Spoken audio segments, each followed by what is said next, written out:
Göbələk infeksiyası hansı hallarda yaranır? Göbələk infeksiyasının növləri çoxdur. Ümumi götürsək, göbələk infeksiyası həm dəridə, həm tüklərdə, həm dırnaqlarda, həm çeynli qışalarda əmələ gələn bir xəstəlikdir.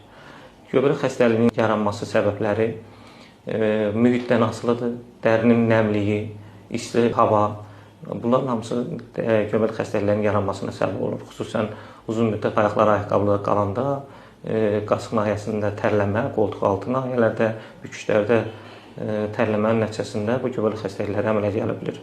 Və bir də ki, başqalarından keçmiş müəyyən infeksiyalar ki var, yəni göbələk xəstəlikləri var ki, bura aiddir mikrosporiya, trixofitiya.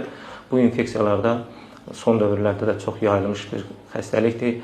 Onların keçirilmə, ötürülmə yolları əsasən xəstə şəxsdən sağlam insana birbaşa təmas yolu ilə və o xəstə insanın deməli istifadə elədiyi əşyalarla ötürülə bilər. Məsəl üçün onun geyim formaları ilə istifadəsində olduğu şəxsi gigiyenik vasitələrlə yoluxa bilər və heyvandan insana keçən formalar var. O cümlədən əsasən adını çəkdiyim mikrosporiya itdən, pişikdən son vaxtlar çox yayılmış bir formadır.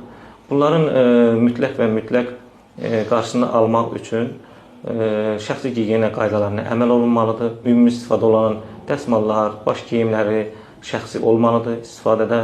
Ondan sonra hamam ləvazimatları ən çox yayılan yerlərdən biri də buradır. Mütləq şəxsi olmalıdır və dediyimiz dərinin nəmliyi qarşısı alınmalıdır. Və geyim forması seçərkən dar geyimlər olmamalıdır, ayaqqabılar havalandırılmalıdır və bunların olmadığı təqdirdə, şərait yarandığı təqdirdə bu göbələk xəstəliklərinin yayılması qaçılmazdır.